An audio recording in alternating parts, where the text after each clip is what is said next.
let me go back to the original topic, whatever there was. There are some women that you will never be that guy to. All right, so I'll try to get this from the marriage perspective. And on that perspective, fellas, you got to marry the one that likes you, not the one you like. I think that's the simplest way to put it. And I mean the one you like at first. It's not your fault, though, because I understand that the world has taught you that you're supposed to chase women, that you're supposed to fall at their feet and sing them love songs and bring them flowers and shit. Like, I can't think of a bigger time than the 90s. People say no. The 90s, like, it was baby please, hands in the air, crying in the rain. The music videos were even better in the 90s. So you had a visual, not only an audio example of telling you to pander to women and their needs. So I understand how y'all ended up this way. But the power in the relationship still resides with the person that cares the least. And if you're a man on your purpose going to work, knowing that a woman is going to respect you for doing exactly what you need to do and want to be aligned with you simply because you're on your purpose, then you're on the right track. It's not that you care less about your woman. You just care more about your purpose and serving your family. Women can respect that, and they will.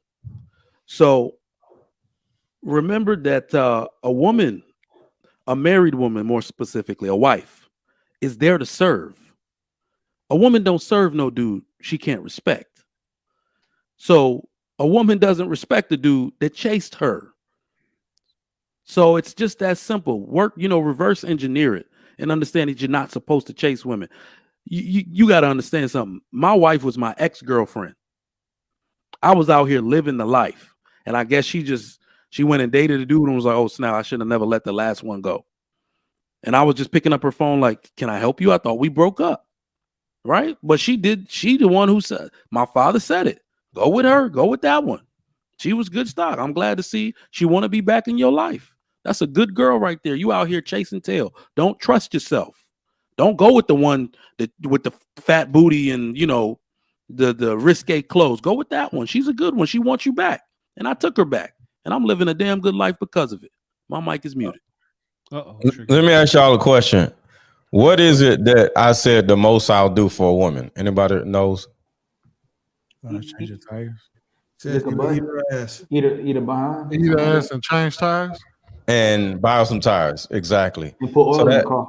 That's the most I'm gonna do for a woman. Feed her a little bit. That's about it. I ain't buying her shit.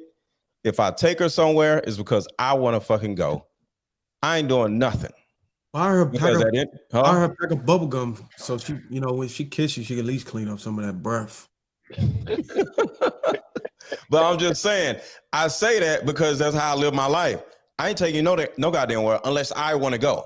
Because at the end of the day, it's what I want to do, is where I'm going. I'm not doing all this crazy shit for you. No, I'm doing all this crazy shit for me. And you can accompany me. So what do you teach your daughter? The same thing. No. What is that? You don't need no man to buy you all this other stuff, because a lot of times men who buy you all this stuff. That's why relationship. How you gonna? What are you talking about? That's how I get. And Bruiser do the same thing too. See, y'all don't make no sense, man. That's ego. First of all, that's no relationship. If you teach your daughter that, and you say men do that way, I have no idea what you're talking about, sir. What are you talking about? Can you explain what you're talking about? What do I teach my daughter? I don't teach. We don't have a conversation about what stay down here with man buy you a whole bunch of shit. No, stay right here with me. Okay, what are you talking about? What did you just say you'll do for a woman? What can she get from you? Eat her ass, buy some tires. That's right. Then I ask you, what would you teach? Now, this is a man. That's what we teach a man, right? Two. Think about this. Think about the context of this. Think about it, right? Think about it first before Stop. Think about the context of this. When a man buys a woman tires, that means that man is making sure that woman is safe. It's a reason why I say buying a woman some tires. It's figurative. I'm going to make sure her car is straight. Why? Because that is my protection. No, let stop, go. Bro, no, let go. You derailing. I didn't ask you let that. me finish, bro. No, damn. you know I ain't letting you finish. Stop. No, I'm cutting you off. Bro, stop. So I'm just going to keep talking like you ain't saying nothing. So when a man, what I asked you. I'm going to keep talking. So when a man gets with my daughter his number one job is to make sure to keep her safe. So because figuratively is buying her tires, make sure her car is straight, doing the utilitized part of the relationship instead of buying her flowers and all this other shit. You make sure my daughter is safe. One of my daughters is married, so it's a real thing. My son-in-law makes sure my daughter is safe. I ain't worried about it. Flowers bullshit. He does the utility shit. That's what I'm talking about. So when I say eat your ass by your tires, eat your ass, I don't care what my daughters do or whatever, because that's sex. That's whatever. But the buying tires means I'm going to make sure that your well-being is taken care of. How did I get included in that, Ali? Saying don't Bruiser do because you'll do the same thing, Bruiser. What did I do? We'll tell men, hey, this is how you get your get a woman to submit. This is a man having authority. Make sure the woman, either she's with you or she's not, let her go. Then when I ask you what you teach your daughter, teach her something that goes directly against that. Huh? What did I say? Hold on, Sweeney, what? I said basically what you just said was, and I get where Ali is coming from. What do you mean? You said that you're going to teach men to do X, Y, Z, right? And that's how you go. That's how you do right by a woman. And then right behind that, he asked you, what would you teach your daughters? And you said that she don't need a man. And she don't need a man. What are you talking about? How did I get tossed up? Hold on, Bruiser. What are you talking about, Sweetie? Are you just who don't need a man? What are you talking about? All right, I'm done. What the hell is y'all talking about? See, the thing about it is y'all spend so much time trying to argue instead of having a conversation where y'all make yourself sound stupid. Go ahead, Bruiser. Man, like I stated before, my whole premises was what Shannon Rawls repeated whenever he got cut off. And I try to answer his question. I hope I answered your question, Shannon. I heard you. My whole premise was based on my covering and leveraging my inheritance that I'm indebted to her for in order for her to be obedient to me until she get married. Because I'm the type of man that's going to take care of my daughter until she actually get married. She can stay in my house as long as she wants until she get everything she need to go out here and prosper in the world. That is a part of my covering. That's a part of my inheritance to her. And I try to tell all men and women, I'll tell all parents, hold on to your children, because a lot of people want to throw their kids out at 18. They don't even have the wings to fly. You got to hold on to your children long enough. You don't have to look at inheritance as this big lump sum that you just got to throw at them. Your inheritance is covering them, giving them a head start, getting them to the starting line in the race so they can go ahead and live their life. And if that's you holding on to them long enough so they can get it, for your sons to get established, stack up his money, invest his money until he get his degrees and get out there and work and be able to do for himself, that is an inheritance.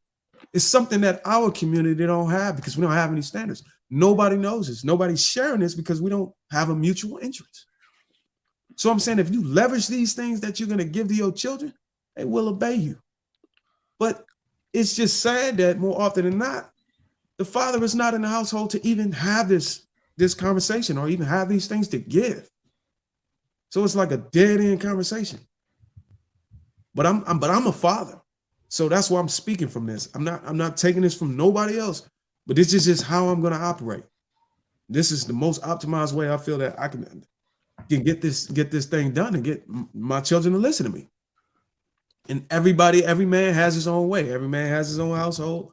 And until we as men come together and have a community as a people, then we can share these things with each other and do trial and error and figure out what works and don't work and actually move the needle on establishing our community as a Black race.